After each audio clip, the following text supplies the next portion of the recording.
Hallo Freunde, heute möchten wir euch die Geschichte vorstellen, wie Musik Leben rettete. Aber bevor Sie mit dem Anschauen der heutigen Folge beginnen, vergessen Sie nicht, den Kanal zu abonnieren und auf das Glockensymbol zu klicken, damit Sie keine Folge verpassen. Wir wünschen Ihnen angenehme Unterhaltung. Schauen Sie sich diesen Mann an, sein Name ist Donald Gold und er ist 54 Jahre alt. Nur dank der Musik gelang es ihm zu überleben und die höllischen Strapazen zu vergessen, die ihn viele Jahre lang begleiteten. Donald war nicht immer so. Von Kindheit an war ihm klar, wer er sein wollte und wie er seinen Lebensunterhalt verdienen wollte. Er arbeitete hart, um sein Ziel zu verfolgen, zunächst an einer Musikschule, dann an der Universität, wo er Musikpädagogik studierte.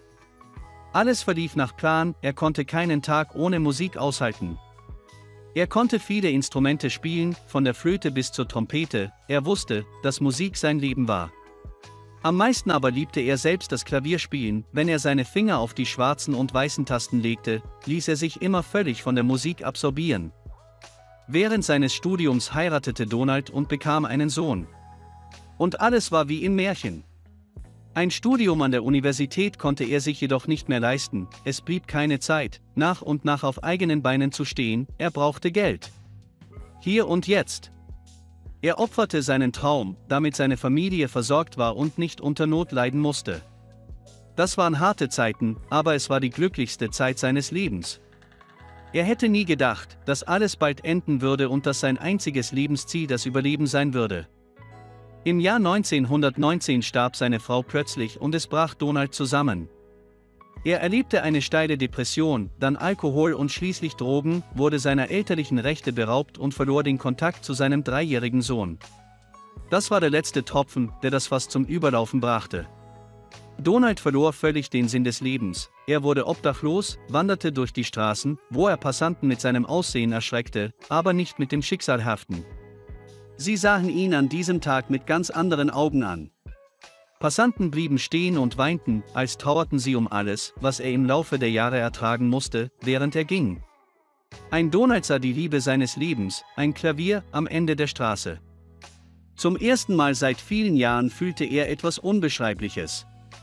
Es war wie wahres Glück, nach vielen Jahren der Trennung machte er einen zögernden Schritt auf das Instrument zu. Er achtete nicht auf die ungläubigen Blicke der Passanten, doch als er anfing zu spielen, änderte sich alles. In den Augen der Menschen wurde aus einem schmutzigen Obdachlosen ein echter Musiker.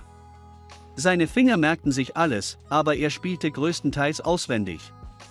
Sie alle standen schweigend da und hörten mit ungeheuchelter Begeisterung zu. Innerhalb von 2 Tagen hatte das Video dieses verlorenen und lebensmüden Mannes mehr als 2 Millionen Aufrufe. In nur 8 Tagen hatten die Menschen kein Bedauern, $40.000 zu opfern. Niemand konnte gleichgültig bleiben. Heute geht es Donald gut, dank der Opfer, die er gebracht hat. Er ist wieder auf die Beine gekommen, er hat einen Job als Pianist in einer Kellnerbar in Florida gefunden, und wenn Kinder zu ihm kommen, bringt er ihnen das Spielen bei. Ja, er wird nie ein richtiger Lehrer werden, wie er es sich erträumt hat, aber er belohnt die kleinen Musiker immer mit Applaus, auch wenn sie etwas Falsches spielen, er ermutigt die Kinder und freut sich über sie, genau wie die Passanten aufgeregt waren an diesem schicksalhaften Tag. Sollen wir Ihnen einen Link zu dem Video hinterlassen, das Donalds Leben für immer verändert hat? Und das ist alles, Freunde, vergesst nicht, es zu liken und in die Kommentare zu schreiben. Was habt ihr gefühlt, als der Mann beim Abschied früh anfing, Klavier zu spielen?